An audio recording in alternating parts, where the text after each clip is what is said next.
explain to everybody, people who don't know, who exactly are the DC blacks and what do they represent in the federal prison system? Man, that's a good question. Let me tell you this.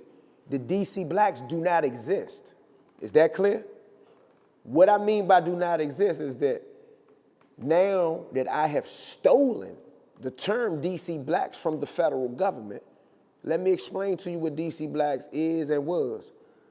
For some reason, the black men that came from Washington, D.C. into the federal system caused problems. Caused problems because they created resistance, caused problems because they stood up to what was supposed to be the status quo, and the Aryan Brotherhood probably was the most sophisticated, aggressive, and respected white group in prison.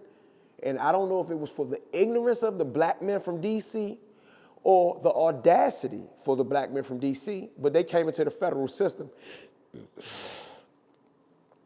They came into the federal system and challenged that authority. And they didn't just challenge the authority with word. They challenged the authority with law, pen and paper to the courts. They challenged the authority with the audacity of saying, fuck you crackers, no disrespect. And at wartime, they challenged them crackers saying, we'll kill you.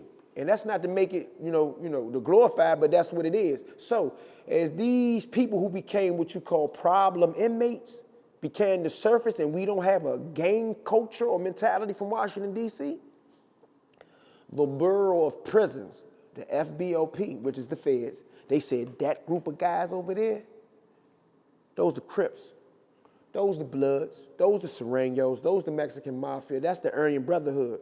Well, who are these guys that keep getting in trouble right here? We don't know. They're either the Moors, which is the Moor Science Temple of America, which is a religion, or they're the DC blacks. Instead of calling them the Moors, which they should have called them, which brought me into the private conversation you and I had coming in here, if they would have called them the Moors, they would have been DC, St. Louis, New Orleans, Chicago, specifically New Orleans and St. Louis. But they didn't say they was the Moors.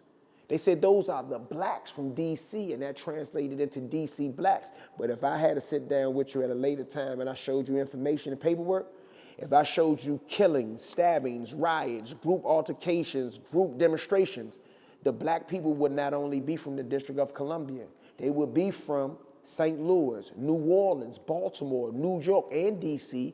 Now, the names that they put at the top of the list may be DC guys because they were already there. They had nowhere to go. But when you hear DC blacks, they are specifically talking about a group of blacks from the 60s, 70s, 80s, 90s on up that came out of Washington, D.C. But I'm telling you that in the 80s, 70s, 80s, and some parts of the 90s, they were not just D.C. guys. Specifically 70s and 80s, there were New Orleans guys and St. Louis guys in that car because they were people that were practicing the faith of the Moor Science Temple of America. Why do you think the DC blacks are so respected?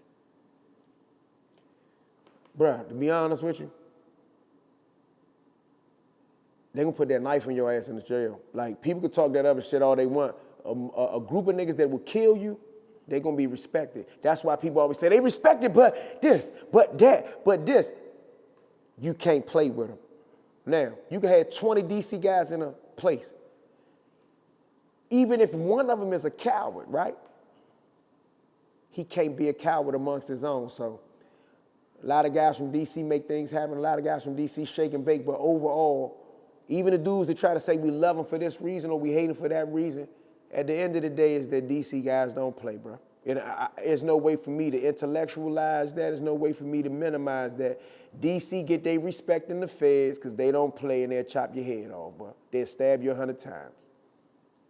People like Charleston White have spoken highly about the DC blacks, At times. So how does that make you feel? You said at times, you hear it don't good make things. me feel nothing. I look at Charleston White, no disrespect to him on your platform, although I don't care to disrespect or not disrespect. I'm just telling you I'm not trying to disrespect. I don't want to call him a clown as when you disrespect somebody and call him a clown, but to me, he's entertainment. You get it? I ain't even trying to diss him. He ain't on no level where I would listen to a damn thing he say unless I was listening to it as a laugh. I don't like the telling, the cooperating, so when people play like that, I tune you out. So, I heard him say that, but I think he used that not to give DC guys no props. I think he said that and used that as a vessel to disrespect Philly guys. Like, you got to say that whole comment, not you, but I've been asked this question several times. He only say the DC jump, the DC part. But he's using DC to disrespect Philly, which I can't do. I won't do. So there's, people believe that, the DC inmates stick together pretty much That's a fact. better than anybody, ever. Do you agree with that? It might look like that, but DC dudes gonna have problems with DC dudes, so that's gonna be a problem anyway. But if it's 50 of us right here and it's 700 of them over there, we'll deal with the problem. Like, we still not gonna like each other if we don't like each other, but when it's time to rock and roll or even take a stand, because remember, you don't rock and roll every time. Like, even Russia and the United States has negotiations. I mean, Russia and the Ukraine had negotiations, and they still get busy. But that's what I think about that. I don't want to go too much into that one. What led you to become an author after you transitioned from, the former lifestyle? You got into journalism. What? I really didn't get into journalism until later. Like, journalism came as an offshoot of writing. How did I start writing? I told you I went to jail as a kid, so I spent a lot of time in what they call segregation.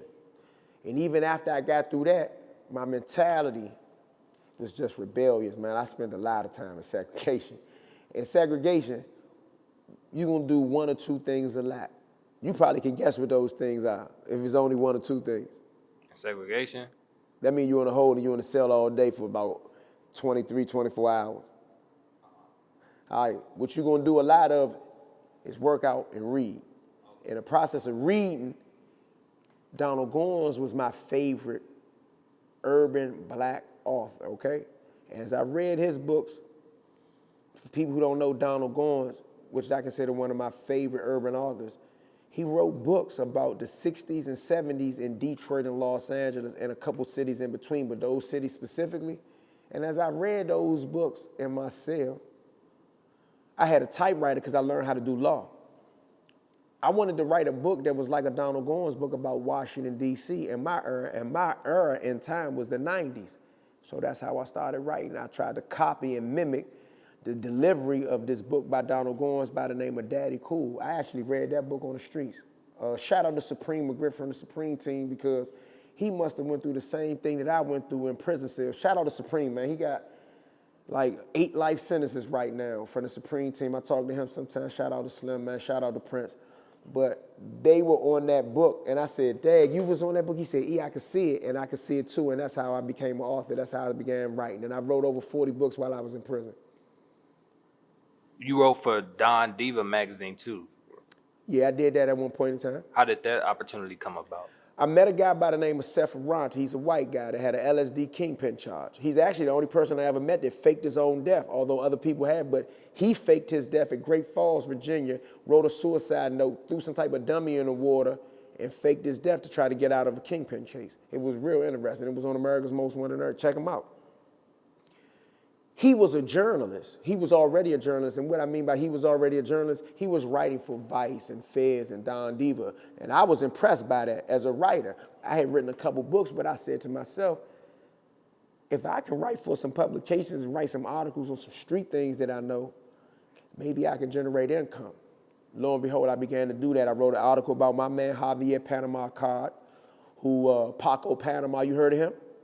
Paco Panama, that is his son. Paco Panama's father is a real live West Indian gangster kingpin movie belly. That's his real life. I wrote a book about it called Money Ain't Everything, but I also wrote an article about it in Don Diva Magazine. It's called A Trail to Bodies. I implore anybody to go look at it. It's a movie in itself. And I met Kevin Childs, Tiffany Childs, and Susan Hampstead, who was running Don Diva at the time. And I told him, I said, hey, I'm from D.C., man. Frey like an uncle to me. I got a Frey story. I got a Wayne Perry story. I got this, I got that. And that relationship evolved into me being a staff writer for Don Diva while I was in prison.